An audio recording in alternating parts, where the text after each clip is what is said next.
கோபாலகிருஷ்ணன், இந்திய நேரப்படி பிற்பகல் 3:54 மணிக்கு 7.6 ரிக்டர் அளவுகோலுக்கு மீண்டும் ஒரு பயங்கர நிலநடுக்கம் துருக்கியில் ஏற்பட்டிருக்கிறது. இதனால் பலியானோர் எண்ணிக்கை ஏற்கனவே 1300 தாண்டிய சூழ்நிலையில் இப்போது மீண்டும் மிகப்பெரிய அளவில் சேதம் இருக்கும் என்று எதிர்பார்க்கப்படுகிறது. ஏற்கனவே இன்று அதிகாலை ஒரு 3 மணி அளவில் துருக்கியின் காசியாபண்ட் மற்றும் சிரியா ஆகிய எல்லையோரம் இந்த நிலநடுக்கம் ஏற்பட்ட சூழ்நிலையில் தொடர்ந்து 2700க்கும் மேற்பட்ட கட்டிடங்கள் இடிந்து தரைமட்டமானதால் இரு நாடுகளிலும் இருந்தும் இதுவரை துருக்கியில் 912 உடல்கள் மீட்கப்பட்டதாக அதிகாரப்பூர்வ தகவல்கள் வெளியாகி இருக்கிறது. இதே சிரியா நாட்டில் 476 உடல்கள் மீட்கப்பட்டிருக்கின்றன. ஒவ்வொரு 10 நிமிடங்களுக்கும் ஒரு உடல் மீட்கப்படுவதாக மீட்பு படையினரிடமிருந்து தகவல் வருவதாக சர்வதேச செஞ்சிலுவை சங்கம் அறிவித்திருக்கிறது.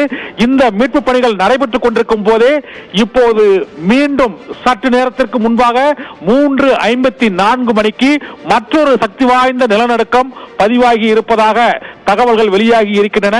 இடிபாடுகளுக்குள் சிக்கியுள்ளோரை மீட்கும் பணியில் ஈடுபட்டிருந்த போது இப்போது மீட்பு பணியில் ஈடுபட்டிருந்தவர்களே அதே இடிபாடுகளுக்குள் சிக்கக்கூடிய அளவுக்கு மீண்டும் ஒரு சக்தி வாய்ந்த நிலநடுக்கம் தாக்கி இருக்கிறது. இதனால் அந்த பகுதியில் உள்ள அனைத்து நாடுகளும் சைப்ரஸ் மற்றும் இத்தாலி உள்ளிட்ட பல்வேறு நாடுகள், ஜோர்டான், லெபனான், துருக்கி, சிரியா உள்ளிட்ட பல்வேறு நாடுகள், கிட்டத்தட்ட 8 நாடுகளில் இந்த நிலநடுக்கத்தின் அதிர்வு பாதிப்பு உணரப்பட்டதாக தகவல் வெளியாகி இருக்கிறது. 24 மணி நேரத்தில் 2 சக்தி வாய்ந்த நிலநடுக்கங்கள் தற்போது துருக்கியை மையமாக கொண்டு தாக்கி இருப்பதால் அந்த நாட்டில் உள்ள பெரும்பாலான முக்கிய நகரங்களின் கட்டிடங்கள், குடியிருப்புகள் ஆகியவை சீட்டுக்கட்டுகள் போல சரிந்து தரைமட்டமாகி இருக்கிறது. இடிபாடுகளுக்குள் சிக்கியுள்ளோரை மீட்கும் பணியில் மிகப்பெரிய சிக்கல் தற்போது ஏற்பட்டிருக்கிறது.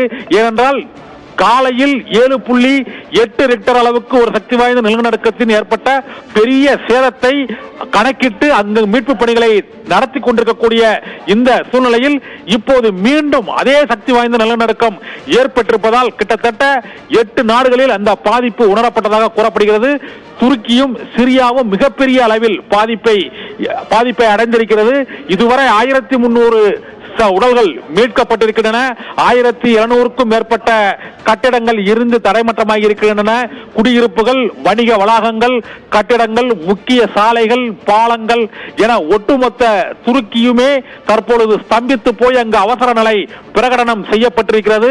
அருகில் உள்ள நாடுகள் அனைத்திலும் தற்போது முன்னெச்சரிக்கை நடவடிக்கைகள், அபாய எச்சரிக்கைகள் விடப்பட்டிருக்கின்றன. கடலோர நாடுகளில் சுனாமி எச்சரிக்கை விடுக்கப்பட்டிருக்கிறது.